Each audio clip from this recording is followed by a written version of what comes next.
ನಮಸ್ಕಾರ ಸ್ನೇಹಿತರೆ, ಗದಗ ಜಿಲ್ಲೆಯ ಲಕ್ಕುಂಡಿ ಗ್ರಾಮದಲ್ಲಿ ಬಡ ಕುಟುಂಬವೊಂದು ತಮ್ಮ ಮನೆಯ ಪಾಯಾಗಿರುವಾಗ ಬಂಗಾರದ ಆಭರಣಗಳು ಹಾಗೂ ನಾಣ್ಯಗಳ ನಿಧಿ ಸಿಕ್ಕಿದೆ. ಆದರೆ ಆ ಕುಟುಂಬ ಯಾವುದೇ ಆಸೆಯ ಲಾಲಾಸೆಗೆ ಒಳಗಾಗದೆ ನೇರವಾಗಿ ಸರ್ಕಾರಕ್ಕೆ ಒಪ್ಪಿಸಿ ಅಪಾರ ಪ್ರಾಮಾಣಿಕತೆಯನ್ನು ಮೆರೆದು ಸರ್ಕಾರ ಹಾಗೂ ಸಾರ್ವಜನಿಕ ಮೆಚ್ಚುಗೆಗೆ ಪಾತ್ರವಾಗಿದೆ. ಹಣ ಎಂದರೆ ಹೆಣನೂ ಬಾಯಿ ತೆಗೆಯುತ್ತದೆ ಎನ್ನುತ್ತಾರೆ. ಬಂಗಾರದ ನಿಧಿಯೇ ಸಿಕ್ಕಾಗ ತಮ್ಮ ಆರ್ಥಿಕ ಸಂಕಷ್ಟಕ್ಕೆ ಬಳಸಿಕೊಳ್ಳಬಹುದಿತ್ತು.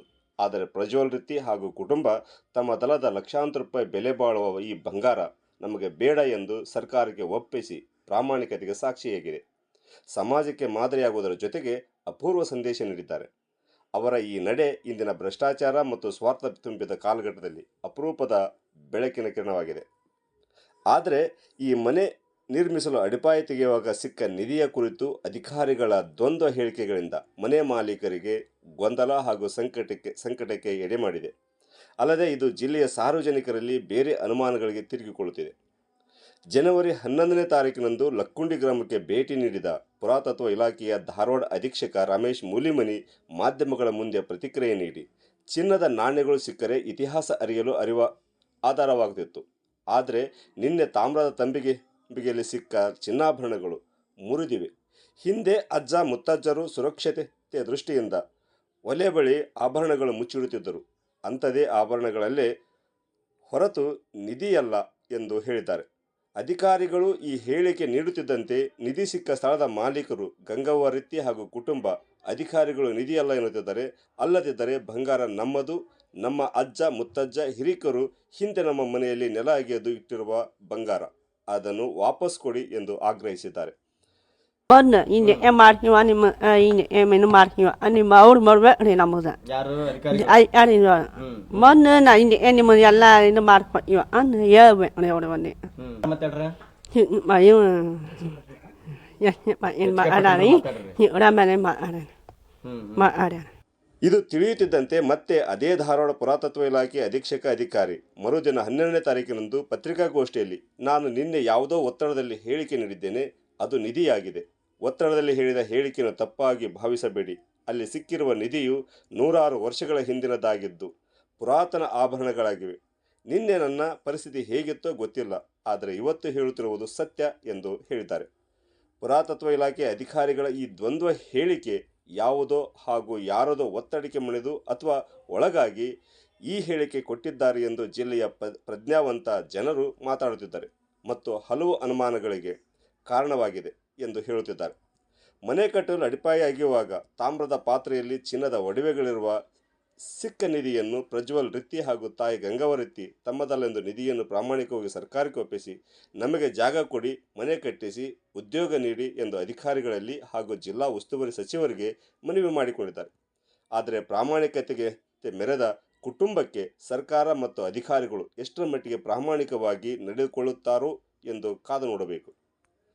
ಜಿಲ್ಲಾ ಉಸ್ತುವಾರಿ ಸಚಿವ ಎಚ್.ಕೆ. ಪಾಟೀಲ್ ಅವರು ಲಕ್ಕುಂಡಿ ಗ್ರಾಮಕ್ಕೆ ಭೇಟಿ ನೀಡಿ ನಿಧಿ ಸಿಕ್ಕ ಸ್ಥಳವನ್ನು ಪರಿಶೀಲಿಸಿ ಸುದ್ದಿಗೋಷ್ಠಿಯಲ್ಲಿ ಮಾತನಾಡಿ, ಸಿಕ್ಕ ನಿಧಿ ನಮ್ಮದಲ್ಲವೆಂದು ಸರ್ಕಾರಕ್ಕೆ ನೀಡುವ ಪ್ರಜ್ವಲ್ ರಿತ್ತಿ ಹಾಗೂ ಅವರ ತಾಯಿ ಗಂಗವ್ವ ರಿತ್ತಿ ಅವರ ಗುಣ ನಿಧಿಗಿಂತ ಹೆಚ್ಚು ಬೆಲೆ ಬಾಳುವಂಥದ್ದು ಎಂದು ಪ್ರಾಮಾಣಿಕತೆಗೆ ಸಾಕ್ಷಿಯಾಗಿದ್ದು ನಮ್ಮ ಗದಗ ಜಿಲ್ಲೆಯ ಕೀರ್ತಿಯನ್ನು ಹೆಚ್ಚಿಸಿದ್ದಾರೆ ಎಂದು ಸಚಿವ ಎಚ್.ಕೆ. ಪಾಟೀಲ್ ಶ್ಲಾಘಿಸಿದರು.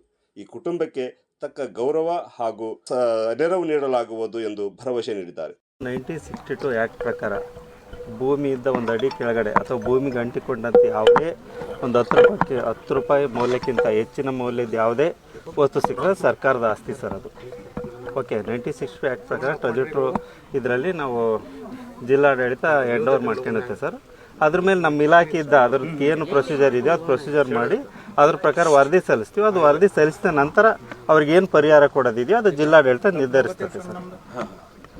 ನಿಧಿನೇ ಸರ್, ನಿಧಿನೇ ಸರ್, ಅದು ನಿಧಿನೇ ಸರ್. ನಿನ್ನ ಪುರಾತತ್ವ ಇಲಾಖೆಯವರು ಈ ರೀತಿ ಯಾಕೆ ಹೇಳಿದ್ರು ಸರ್? ಅದ್ರ ಬಗ್ಗೆ ನನಗೆ ಮಾಹಿತಿ ಇಲ್ಲ ಸರ್, ಅದ್ರ ಬಗ್ಗೆ ಖಂಡಿತ ನನಗೆ ಮಾಹಿತಿ ಇಲ್ಲ. ಇದು ನಿಧಿನೇ ಸರ್. ಈಗ ಚೆಕ್ ಮಾಡಿದ್ರೆ ಸರ್, ನೀವು ನೋಡಿದೀರಾ? 62 ಆ್ಯಕ್ಟ್ ನೋಡಿ, ಖಂಡಿತ ಆ್ಯಕ್ಟ್ ನೋಡಿದ್ರೆ ನಿಮ್ಗೆ ಗೊತ್ತಾಗುತ್ತೆ. ನೋಡಿದ್ರೆ ಅದು ನಿಧಿ ಅನ್ಸುತ್ತಾ ಹೇಗೆ? ನಿಧಿನೇ ಸರ್ ಅದು. ಸಂಬಂಧಪಟ್ಟಿದೆ ಸರ್, ಭೂಮಿಯಿಂದ ಒಂದು ಅಡಿ ಕೆಳಗಡೆ, ಆಮೇಲೆ ಭೂಮಿಗೆ ಅಂಟಿಕೊಂಡಂತೆ ಅದು ವಸ್ತು ಇದ್ರೂ ಸಾಕು, 10 ರೂಪಾಯಿ ಮೌಲ್ಯದಿದ್ರು ಅದು ಇದೆ ಸರ್, ಸರ್ಕಾರದ ಆಸ್ತಿ. ಮುಗಿದೋಯ್ತು ಇಲ್ಲ ಸರ್, ಭೂಮಿಗೆ ಅಂಟಿದ್ರೆ ಸಾಕು, ಅದು ಅದು ಸರ್ಕಾರ ಆಸ್ತಿ ಇದೆ. ಸರ್ಕಾರದ ಆಸ್ತಿ ಅದು ನೋಡಿಲ್ಲ ಸರ್. ಫಸ್ಟ್ ಆಫ್ ಆಲ್ ಯಾವ ಆ್ಯಕ್ಟ್ ಪ್ರಕಾರ ಹೇಳಿದಾರೋ ನನಗೆ ಗೊತ್ತಿಲ್ಲ. ನನಗೆ ಬಂದೆ 96 ನಮ್ದು ಏನು ಆ್ಯಕ್ಟ್ ಇದೆ ಅದ್ರ ಪ್ರಕಾರ ಇವರೆಲ್ಲ ಲೋಕಲ್ ಆಗಿ ಇದು ಮಾಡಿದಾರೆ. ಅದ್ರ ಪ್ರಕಾರ ಹೇಳ್ತೀನಿ 1962 ಆ್ಯಕ್ಟ್ ಪ್ರಕಾರ ಏನು ಮಾಡಬೇಕು ಅದು ಮಾಜರ್ ಮಾಡ್ಕೊಂಡು ಅದನ್ನ ಅಮೂಲ್ಯ ವಸ್ತುನ ಮಾಡ್ಬೇಕು ರೀ ಅವನು ಬಂದು ನಮ್ಮದ ಬಡ ಹೊಡ್ಬೇಕು ರೀ ಅವನು ಬಂದು ಹಿಂಗೆ ಮಾಡ್ತೀವ ನಿಮ್ಮ ಹಿಂಗೆ ಏನು ಮಾಡ್ತೀವ ನಿಮ್ಮ ಅವ್ರು ಮಾಡ್ಬೇಕು ರೀ ನಮ್ಮದ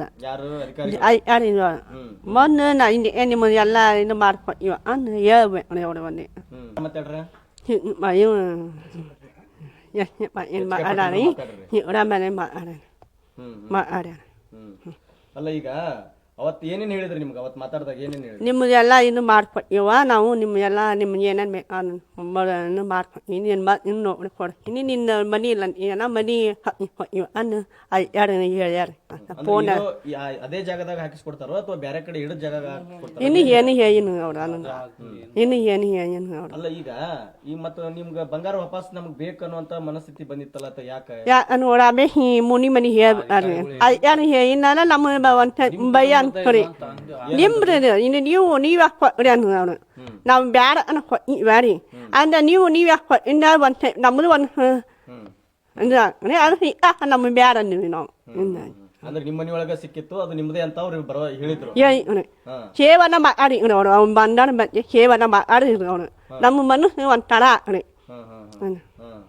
ಅದಕ್ಕೆ ನಮ್ಮ ಬಂಗಾರ ಇರ್ಲಿ ಅದಂತ ನೀವು ಅಂದೀವ್ರಿ ಒಂದು ಮಾತು. ಆಮೇಲೆ ಈಗ ಯಾಕೆ ಹಿಂಗ ಮತ್ತೆ ಬ್ಯಾಡದ ಬಂಗಾರ ಅಂತ ಯಾಕೆ ಅನಿಸ್ತು? ಮತ್ತೆ ಬ್ಯಾಡ್ರಿ ನಮ್ಮದು ಮತ್ತೆ ಹೇಳ್ಕೊಟ್ಟು ಮನೆ ಅವ್ರು ಯಾಕೆ ಮಾಡ್ಬೇಕು ರೀ ಅಂಜಿ ಸೇವನ ಮಾಡ್ಬಾರ್ದು ಅದು ಬೆಲೆ ಕೊಡ್ಬೇಕಾರಿ ಅದು ಸರ ಅದು ಮಾಡ್ರಿ ಅದು ಒಂದು ರೀ ಬೆಲೆ ಎಲ್ಲ ಕೊಂದಿಲ್ಲ ರೀ ಅವ್ರು ಅದು ಅದು ನಮ್ಮದ ನಿಮ್ಮದು ನಿನ್ನ ನಾವು. ಎಲ್ರಿಗೂ ನಮಸ್ಕಾರ. ನಾನು 11ನೇ ತಾರೀಕು ಆ ಸ್ಥಳಕ್ಕೆ ಭೇಟಿ ಕೊಟ್ಟಾಗ ಅಲ್ಲಿ ಇರ್ತಕ್ಕಂಥ ಅವಶೇಷಗಳನ್ನು ಆಲ್ರೆಡಿ ಟ್ರೆಜರಿಗೆ ಸಬ್ಮಿಟ್ ಮಾಡಿದ್ದಾಗಿತ್ತು. ಕೇವಲ ಆ ಸೈಟು ನೋಡಲಿಕ್ಕೆ ಹೋಗಿದ್ದು ನನ್ನ ಒಂದು ಉದ್ದೇಶ. ಸೊ ಆ ಸಂದರ್ಭದೊಳಗಡೆ ಅಲ್ಲಿ ಸಿಕ್ಕಂಥ ಎಲ್ಲ ಅವಶೇಷಗಳು ಏನದಾವು ಸುಮಾರು 100 ವರ್ಷಗಳ ಮೇಲ್ಪಟ್ಟದ್ದು. ಹೀಗಾಗಿ ಎಲ್ಲವೂ ಎಂಟಿಕ್ನೆ ಅಂತ ಹೇಳ್ಬೋದು. ವಿಚಿತ್ರ ನಾವಂದರೆ ನೀವು ಹೇಳಿದ್ದು ನಾನಾಗಿದ್ದು ನಾ ಮಾತಾಡಿದ ಹಂಗಾಗಿದೆ. ದಯವಿಟ್ಟು ಅಪಾರ್ಥ ಮಾಡ್ಕೊಬೇಡ್ರಿ. ಈ ಕರ್ನಾಟಕ ನಿಕ್ಷೇಪ ನಿಧಿಯ ಅಡಿಯಲ್ಲಿ 10 ರೂಪಾಯಿಗಿಂತ ಹೆಚ್ಚಿನ ಬೆಲೆ ಬಾಳುವ ಏನೇ ವಸ್ತು ಸಿಕ್ಕಿದ್ದೆ ಆದರೆ ಭೂಮಿಯ ಕೆಳಗಡೆ ಅದು ಎಲ್ಲ ಸರ್ಕಾರಕ್ಕೆ ಸಂಬಂಧಪಟ್ಟದ್ದು. ಸರ್ ದಯವಿಟ್ಟು ನಾನು ನಿನ್ನೆ ನನ್ನ ಪರಿಸ್ಥಿತಿ ಹೆಂಗಿತ್ತು ಗೊತ್ತಿಲ್ಲ ಸರ್. ನನಗೆ ಸುಮಾರು ದಿನದಿಂದ ಇವತ್ತು ಹೇಳೋದು ಸತ್ಯ ಸರ್. ಕರ್ನಾಟಕ ಸಹಯೋಗದೊಂದಿಗೆ ಈ ಕಾರ್ಯ ಆಗಿದೆ. ಯಾರು ಒತ್ತಡಕ್ಕೆ ಮಾಡೋದು ನಾ ಹೇಳ್ತಾ ಇಲ್ಲ. ದಯವಿಟ್ಟು ಅದನ್ನು ಅಪಾರ್ಥ ಭಾವಿಸ್ಕೊಳ್ಬೇಡ. ನಿನ್ನೆ ನನ್ನ ಜೊತೆ ಅನಿರುದ್ಧ ದೇಸಾಯಿ ಅವರಿದ್ದಾರೆ, ಕುಲಕರ್ಣಿ ಅವರಿದ್ದರು.